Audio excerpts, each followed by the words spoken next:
Salam Kopastus.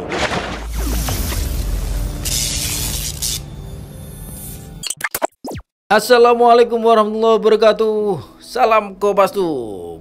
Jumpa lagi bersama DJ Pansos. Semoga kita semua dalam keadaan sehat walafiat. Amin.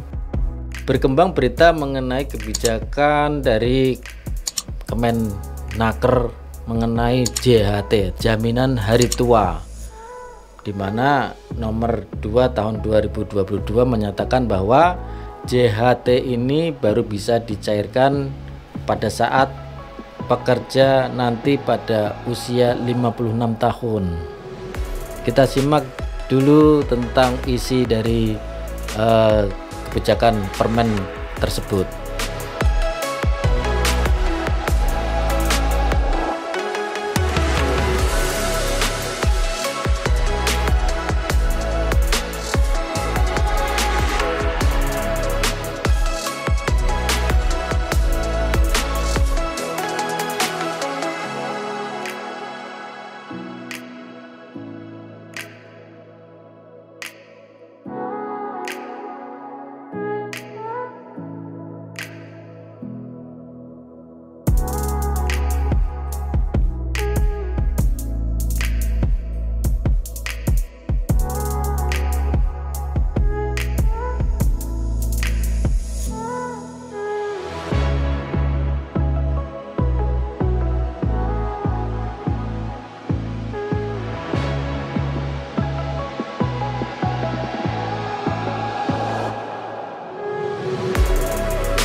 Nah, itu kebijakan dari Permenaker ya, nomor 2 tahun 2002 dan nomor 19 tahun 2015.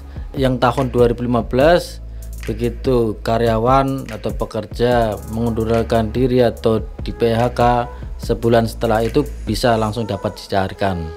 Tapi yang terbaru tahun 2022 ini nanti bisa dicairkan pada saat usia pensiun.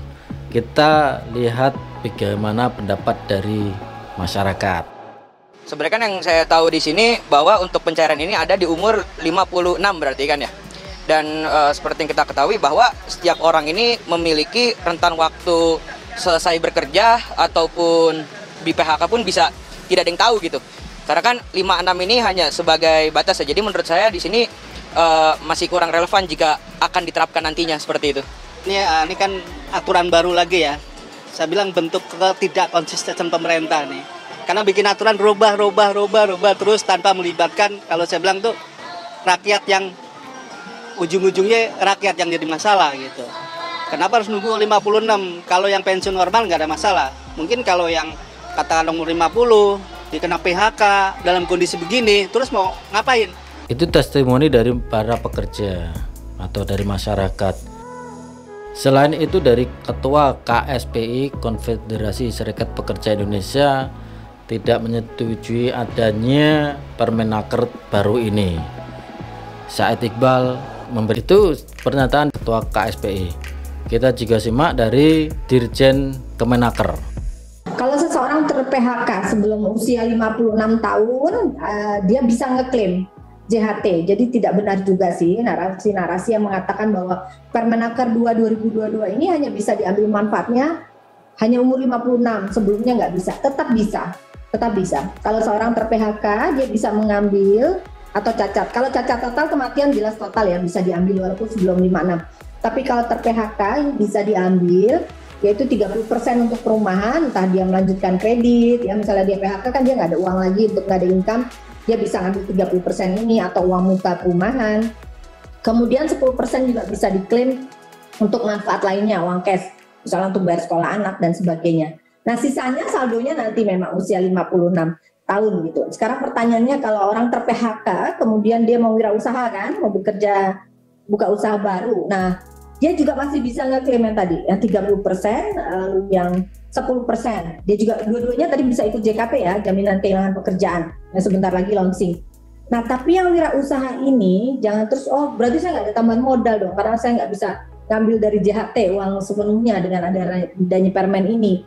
Kan ada skema, jawabannya ada skema bantuan-bantuan lain untuk wirausaha.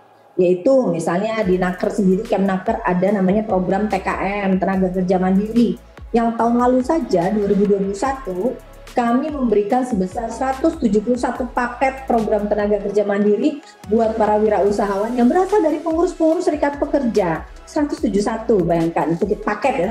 Baik, itu kita ulas semuanya. Yang pertama, adanya Permenaker ini nomor 2 tahun 2022 ini, bahwa JHT atau jaminan hari tua ini baru bisa dicairkan pada usia pensiun, yaitu 56 tahun. Dari beberapa reaksi dari masyarakat itu tidak menyetujui, termasuk dari Ketua KSPI Said Iqbal. Bahkan dia juga akan mengajak para pekerja ini turun ke jalan atau demonstrasi apabila tetap diterapkan Permenaker ini. Dari staf Menaker sendiri, Dirjen PHI tadi juga menyampaikan ada skema-skema 10%, 30% bisa diambil dan sebagainya. Itu terserah apa pernyataan itu. Yang sekarang yang ingin saya pertanyakan atau yang menjadi tanda tanya, yaitu uang JHT itu uang siapa? Apakah uang pemerintah atau uang Menaker? Bukan, toh uang pekerja. Mungkin dali atau apapun istilahnya ingin mengajak para pekerja yang sudah PHK ini supaya bisa mengatur keuangannya atau apapun itu. Kalau menurut saya itu perlu dipertimbangkan lagi, karena itu bagaimanapun juga itu uang dari pekerja. Kalau seperti ini kesannya Menaker ini menahan uang. Kita lihat berapa sih pekerja di Indonesia ini. Angkatan Kerja Indonesia itu menurut data BPS atau Badan Pusat Statistik itu 140 juta pekerja. Bayangkan kalau dari semuanya itu kena JHT atau mengumpulkan uang sebagiannya itu di JHT ini, berapa ratus triliun yang ada di Kemenaker. Memang benar bisa diakses, cuma secara kelompok atau gelondongannya bahasa Jawanya itu ya Kemenaker. Itu kalau 140 juta pekerja ini, satu orang itu 1 juta rupiah aja udah kita lihat 140 triliun. Kalau 10 juta 1.400 triliun. Coba, ini semuanya karena kali-kalian saja. Kali-kalian. Kalau kita sedikit sih tidak masalah. Cuma saya sebagai case contoh nih, saya dulu bekerja, setelah bekerja sekian lama kemudian berhenti bekerja, kemudian saya menerima JHT. Apa yang dipotongkan pada saat saya bekerja itu dikembalikan full, sama seperti yang dipotongkan, tidak ada penambahan. Nah, seandainya ini uang ini ditabung pasti ada bunga. Memang sebagian orang menganggap ini apalah riba atau bagi hasil dan sebagainya, tapi tidak. Ini apa yang dipotongkan JHT itu yang saya terima. Nah, dari saya seandainya ini mendapatkan bonus atau komisi, ini mungkin masih masuk akal ya. Itu sih pertanyaannya itu. Kenapa harus kesannya seolah-olah Menaker ini menahan uang pekerja? Itu menurut saya. Nah, ada baiknya mungkin dari pemerintah atau Menaker ini, dalam hal ini Menaker itu memberikan opsi-opsi atau pilihan. Yang pertama, silahkan kalau bagi yang membutuhkan silahkan diambil semuanya bisa. Tapi kalau mau masih menaruh uang JHT-nya di Menaker atau BPJS atau apapun itu silahkan juga, itu diberikan keleluasan. Tapi saya yakin masyarakat akan menarik semua, mendingan ditaruh di bank, mendapat bunga sedikit-sedikit atau setidaknya sewaktu-waktu bisa diambil, itu pasti. Kalau di JHT, aduh prosesnya lama bos. Nah itu. Yang kedua, kasih opsi. Oke, kita tampung. Nanti kalau diambil di 56 tahun kita akan beri komisi. Mungkin masyarakat akan ya dengan sukarela akan menaruh uangnya, ya udah nanti diambil nanti lagi. Itu sih. Tapi kalau apa yang dipotongkan itu kemudian nanti setelah pensiun baru dikasihkan kembali, wong itu duitnya pekerja, ngapain juga ditahan-tahan, itu menurut saya. Tapi mendingan mereka menarik kemudian ditaruh di deposito. Kalau pekerja ini JHT-nya sampai ratusan juta kan lumayan juga. Ada pasti, mungkin pasti ada pekerja yang mempunyai JHT di atas ratusan juta. Kalau bekerjanya puluhan tahun ya dengan gaji yang lumayan selama puluhan tahun, pasti JHT-nya ratusan juta juga. Itu namanya pesangon.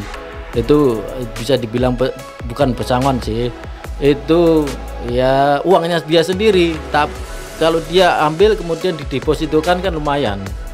Kalau ditaruh di JHT terus ditahan sampai puluhan tahun, ribuan triliun, ya kemana?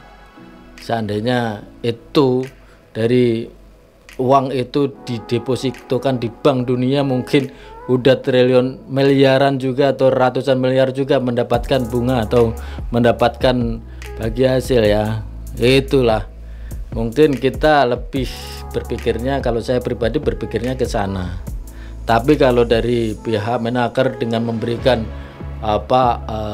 dalam kutip dalih-dalih akan memberikan 10%, 30%, itu kan mungkin ya supaya para pekerja tetap bisa menahan atau tidak menarik uang JHT-nya gitu. Mungkin ada pendapat yang lain daripada Sobat Kopastus, mungkin ada opsi lain, atau ya tadi seandainya JHT-nya masih di situ akan dikasih bonus 2 kali lipat mungkin. Mungkin dari Sobat Kopastus ada yang ide kayak gitu. Mungkin semuanya justru akan malah ke sana ya. Udah saya taruh, nggak sah saya ambil karena nanti akan dapat 2 kali lipat. Itu mungkin ya, ya kan? Itu silakan Sobat Kopastus berikan komen, saran dan sebagainya. Kita akan balas. Terima kasih sudah pantengin video kita. Jangan lupa pantengin video-video kita yang lain yang ada di playlist. Sampai jumpa. Salam Kopastus. Wassalamualaikum warahmatullahi wabarakatuh.